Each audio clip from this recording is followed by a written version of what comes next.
The first reading and the gospel reading invites us today to do something I try to do for myself occasionally. Perhaps I should do it more often, and that is take a spiritual inventory in regards to my relationship with Christ, whom I promise to follow through the sacraments of baptism, confirmation, and Eucharist, and you also. I often ask myself in my spiritual inventory, am I a sincere disciple of Jesus Christ? Is celebrating Mass, is that all that I really do as a Catholic priest, Catholic Christian? Do I live my commitment to Christ that I made and my godparents made years ago in the Holy Sacrament of Baptism? Do I ever think of that?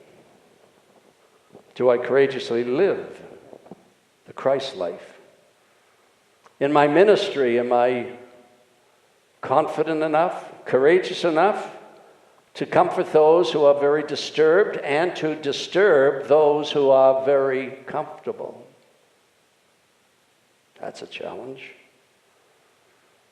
Do I give half a man to God, half a heart to God? Each of us should ask the same question of ourselves. This isn't just enough coming together. We've got to ask ourselves, why do I come together? And how do I live this coming together during the next week? Each of us, no matter what our vocation is, each of us have been commissioned through the sacraments of baptism, Eucharist, confirmation. We are disciples of Christ. We have been summoned. I'm going to sing this song, this hymn, during the Eucharist, when we receive the Eucharist. It's in the little flyer that we handed out today. Will you come and follow me if I call your name and your name has been called in the sacraments? Will you go where you don't know where you're going? Never be the same. Will you leave yourself behind if I call your name? Will you care for the cruel and the kind? Will you risk hostile stare should your life attract or scare? Will you let the blinded see? Will you set the prisoners free? Will you kiss the leper? Will you love the you in you? Will you quell the fear inside and never be the same? We'll sing it. We'll sing it when we receive the Eucharist today. See, our liturgy begins with the beautiful reading of Emmaus. The priest throws him out of the kingdom because the priest doesn't like what he's preaching. He says, "Get out of my kingdom. We don't need prophets. You're a prophet of doom." And Amos says, "Well, wait a minute. Hold on, Mr. King. I don't want to be a prophet. I'm happy. I have a wife. I have a family. I have a farm, and I raise sycamore trees, and I have animals I take care of. I'm very happy with that. I never wanted to be a prophet. Never wanted to be a prophet." It's tough to be a prophet. Jeremiah says in his prophecy, God fooled me. God seduced me. God put an illusion before me. I don't want to preach against injustice, Amos says. I don't want to be unpopular. I don't want to go out and heal people because I'll be rejected. That's Amos' story. Where am I in that story? Baptism is an initiation into the people of God, but it is also an initiation. It's also a consignment. It's also a summoning It's also a command.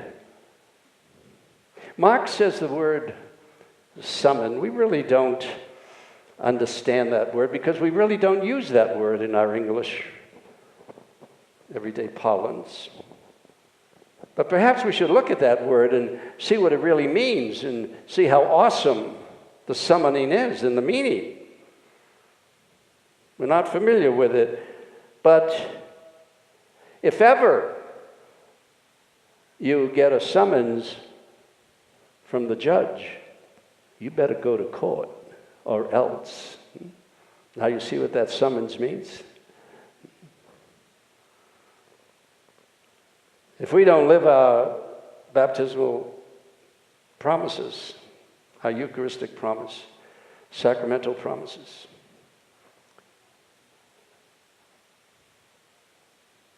we better do so, or else. See, Christ doesn't invite us. Christ summons us. Christ orders us. Christ commissions us. We better listen. It is clear that the kingdom is God's. It is brought about through the ministry of the disciples. You heard the gospel. And it is now, today, supposed to be brought about by you and me. We are sent out as one in authority sends out delegates. This may sound foreign to you, but this is what it means, getting together here. This is not a history class. Listening to the Word every day, being reminded that we are brothers and sisters of Christ in the same ministry. Awesome responsibility.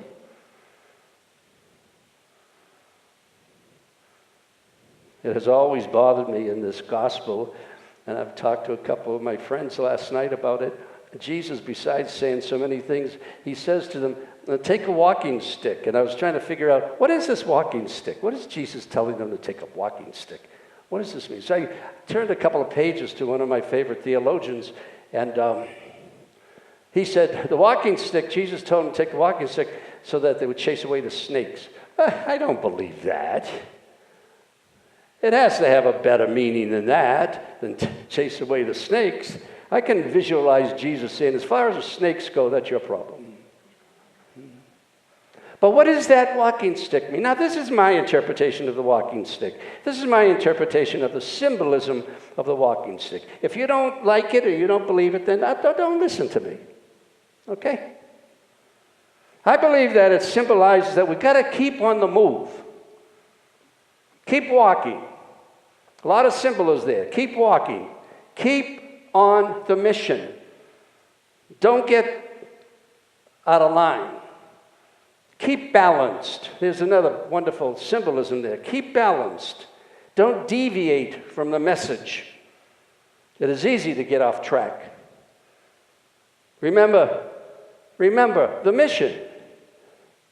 Remember what it is to preach the word from our own personality, our own gifts, our own education.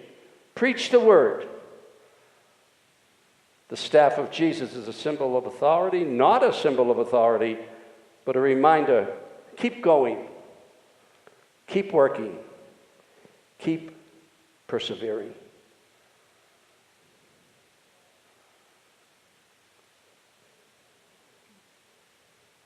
Jesus says, don't take anything for the journey. Those are hard words. We're not to carry a bag because that would symbolize that you're going to bring something back for yourself. And Jesus is not interested in that. Don't give the impression that you hope that you will benefit by the mission. Watch out for narcissism. People are not interested in you or me. They're interested in the Christ. They're interested in the message. Don't take anything for a journey. 1960, a missionary friend of mine, he was ordained 2 years ahead of me. He was commissioned to go to the Philippines for his mission. That's way back in 1960. Father Ed Bildzak from Pennsylvania. Nice guy. Once he was assigned to the mission, he started worrying about what he should take. And he was kind of like a rat pack, you know. He'd take all kind of things, and he worried about, books and clothes and recording machines and tools and office equipment, et cetera, et cetera. Well, he ended up with 15 trunks. 15 trunks of stuff. Father Ed landed in the Philippines the day before his trunks arrived by ship. And the trunks landed by ship, and then they had to leave the trunks on the platform, or whatever they call that, the wharf, in the harbor in the Philippines. And that night, a typhoon hit the coast and the harbor, and all 15 trunks were lost. After a couple of months of much brooding and depression and an awful lot of anger, Father Ed got on with his assignment. He accepted the loss of all his belongings. And years later, in one of his talks where I was present and I was listening to him, he said, by the way, losing those 15 trunks several years ago, losing those trunks was perhaps one of the greatest blessings I received in my life, he said. All that stuff wasn't really important. I got along in my mission work without one bit of that stuff that I worried about. And Jesus said, take nothing for the journey. Now you translate that in your own individual lives as I try to do that.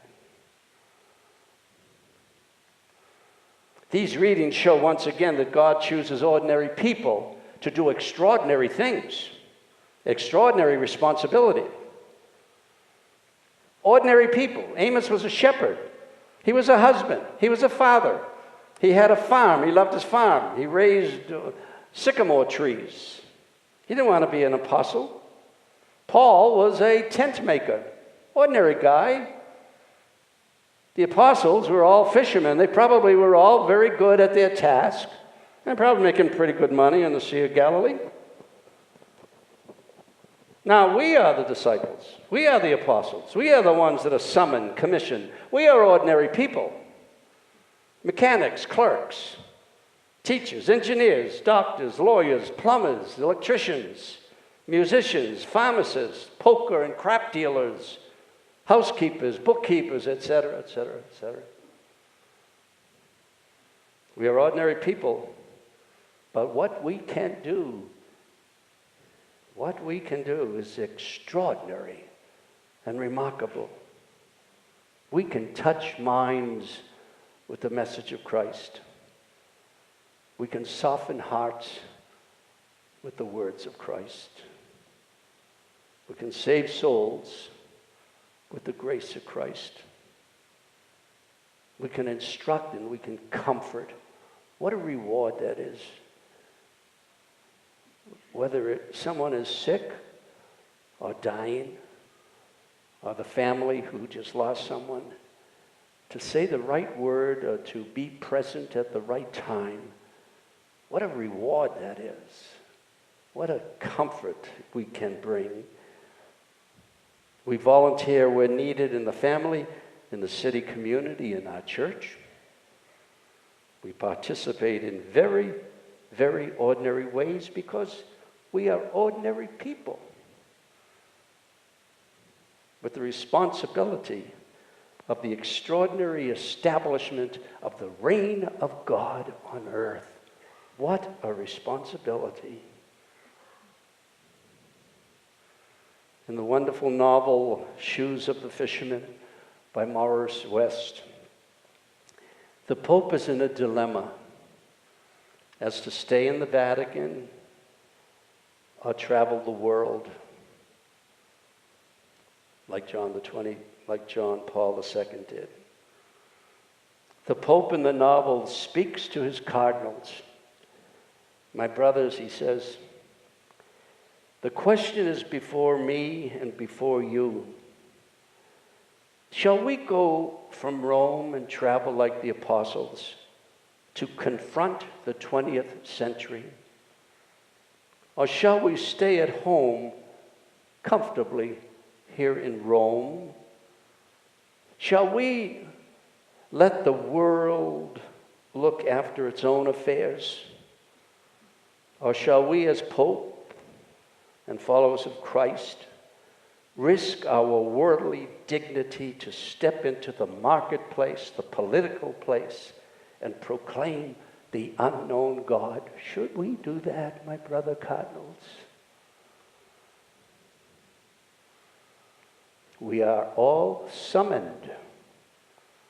And Jesus said, do not be afraid.